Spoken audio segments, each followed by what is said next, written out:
Você já parou para pensar que algumas das mentes mais assustadoras não estão em filmes de terror, mas ao nosso redor? O que você faria se não pudesse controlar seus próprios pensamentos ou suas próprias mãos? Hoje, vamos mergulhar nos distúrbios mentais mais aterrorizantes que podem deixar qualquer um assustado. Prepare-se para descobrir 10 transtornos que, de tão assustadores, não parecem ser reais. Bem-vindos ao Itinerário Misterioso, canal onde mistérios da mente humana e da história se encontram. Se você é novo por aqui, não se esqueça de se inscrever e ativar as notificações para não perder nenhum dos próximos vídeos. Agora, chama a vinheta e bora pro vídeo.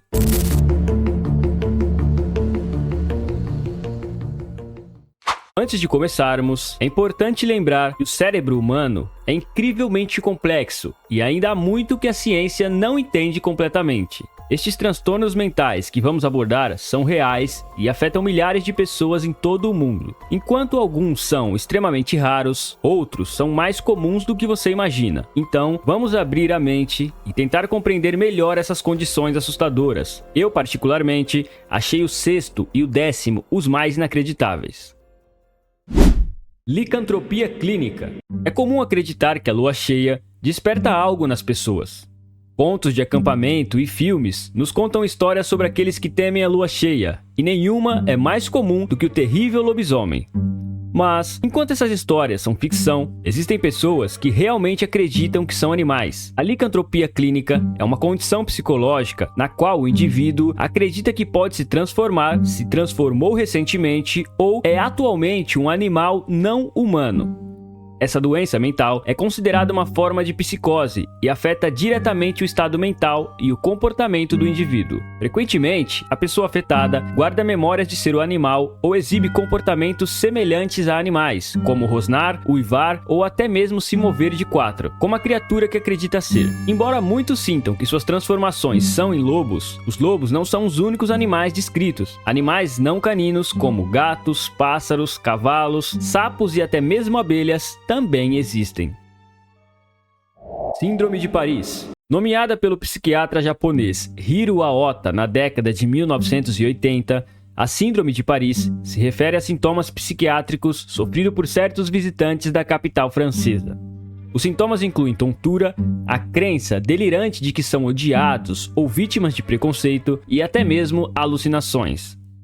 A Síndrome de Paris tem sido observada com mais frequência em turistas japoneses que visitam Paris, embora também tenha sido encontrada em pessoas da Coreia do Sul e da China. Acredita-se que essa doença possa existir devido à versão idealizada de Paris que existe nas culturas japonesas e de outras partes da Ásia, possivelmente devido à mídia e publicidade que atraem turistas para Paris com certas expectativas que a cidade não consegue cumprir.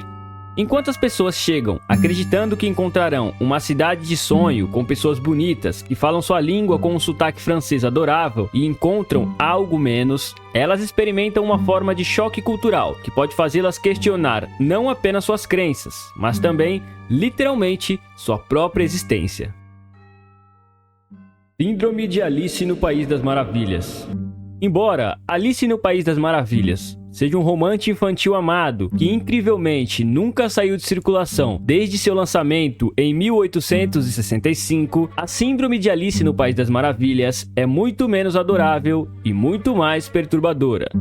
Essa condição psicológica faz com que as percepções de uma pessoa pareçam distorcidas. Objetos podem parecer mais próximos ou muito mais distantes do que realmente são, como se o indivíduo afetado estivesse crescendo ou diminuindo de tamanho. Eles também podem experimentar sensações de seu eu físico crescendo ou diminuindo, o que, quando acompanhado de alucinações, pode ser uma experiência verdadeiramente assustadora. A causa real da Síndrome de Alice no País das Maravilhas ainda é desconhecida, mas sabe-se que ocorre junto com enxaquecas, trauma na cabeça e infecções virais. Embora tenha sido documentado tanto em adultos quanto em jovens, é muito mais comum em crianças. Independentemente da idade, esse é definitivamente um buraco de coelho que você não quer descer. Delírio de Capgras. E se a pessoa mais próxima a você fosse substituída por outra pessoa ou coisa?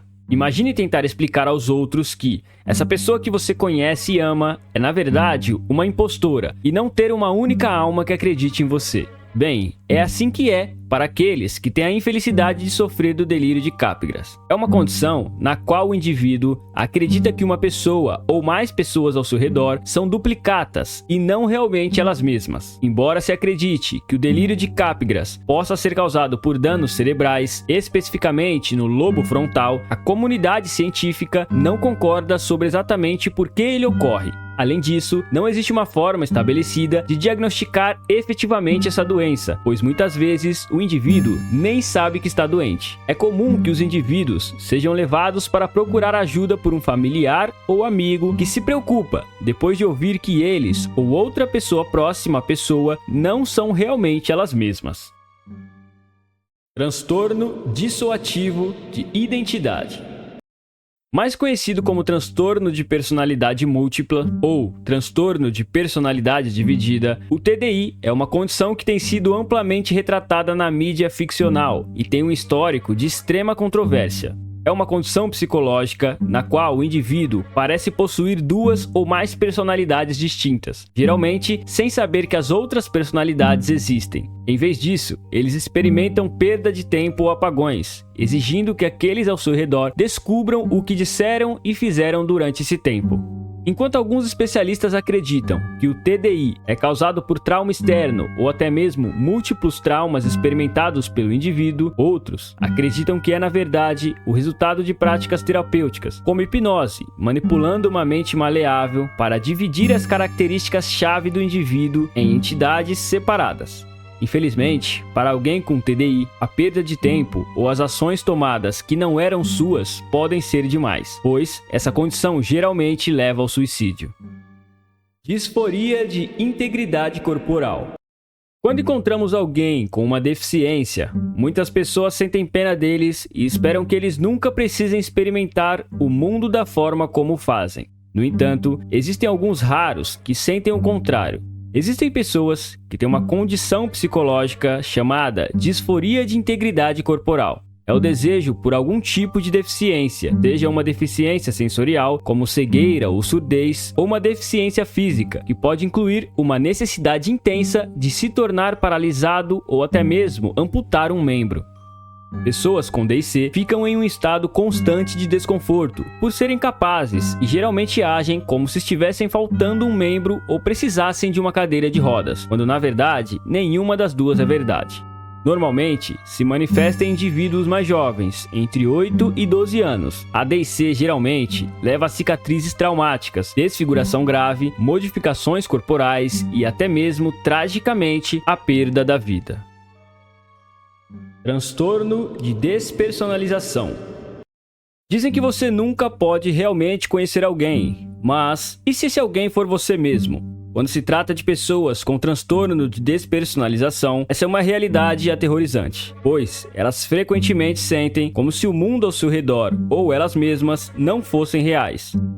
Esse transtorno é um fenômeno dissoativo, no qual a pessoa experimenta uma desconexão de seus próprios pensamentos, sentimentos ou ações, e é frequentemente acompanhada pela crença de que estão olhando para si mesmas de uma perspectiva externa. Alguns descrevem a experiência como ver a si mesmo através de uma parede de vidro.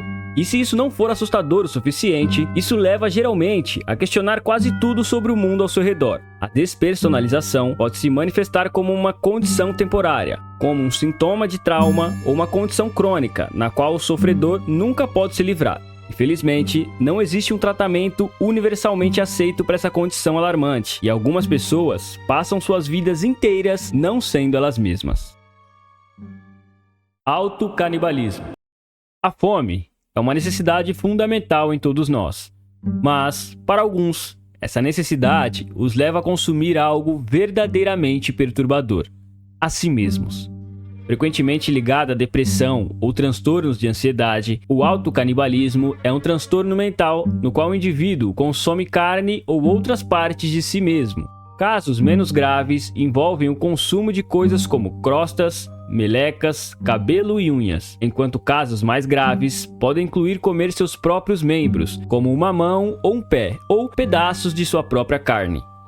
Alguns até praticam autovampirismo, que inclui beber seu próprio sangue. O autocanibalismo pode trazer consigo vários sintomas, incluindo cicatrizes, infecção, náusea e até mesmo dano nos nervos.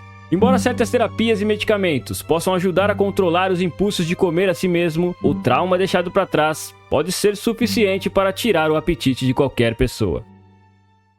Síndrome da mão estranha. Imagine como seria perder completamente o controle de uma parte de si mesmo. Você está apenas vivendo sua vida em um minuto e no próximo, sua mão não é mais sua, pois se move pegando coisas sozinha ou até mesmo se tornando violenta. É assim que é para aqueles que sofrem da apropriadamente chamada Síndrome da Mão Estranha.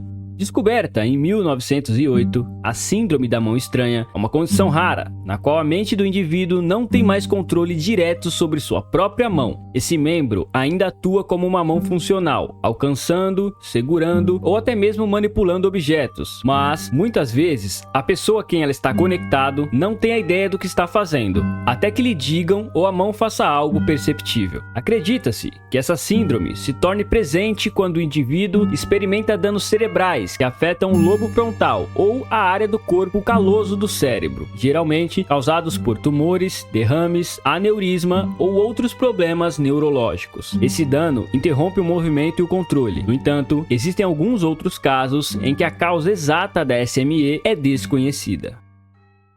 Delírio de Cotard. Por centenas de anos, zumbis têm aterrorizado as pessoas em todo o mundo, e é fácil ver por quê. Uma mordida e você está condenado a ser um morto-vivo ambulante. Embora essa noção seja normalmente vista como ficção, existe uma condição psicológica realmente perturbadora, que traz a ficção aterrorizante à vida. Também conhecido como Síndrome de Cotard, esse transtorno, extremamente raro, faz com que o indivíduo acredite que está morto, não existe, perdeu seu sangue ou órgãos internos ou está em estado de decomposição. Coberto em 1880 pelo neurologista e psiquiatra francês Jules Cotard, que o descreveu como um delírio de negação. Essa doença se apresenta com intensidade variável e é capaz de fazer com que a pessoa que sofre dela acredite que está morta-viva ou até mesmo imortal. Certos medicamentos se mostraram eficazes no tratamento desse transtorno, mas a condição geralmente leva o indivíduo a cometer atos de automutilação ou até mesmo a tirar sua própria vida. Essas foram as 10 condições neurológicas mais assustadoras dos dias de hoje. E se você gostou do vídeo, não se esqueça de mostrar seu apoio curtindo esse vídeo e se inscrevendo no canal. Assim, você não perde nenhum dos próximos conteúdos que vem por aí. E antes de sair, dá uma olhada nos vídeos que o YouTube está recomendando. Clica em um deles e nos vemos lá. Tenho certeza que você vai encontrar mais mistérios e curiosidades sombrias para explorar. Até o próximo Itinerário Misterioso.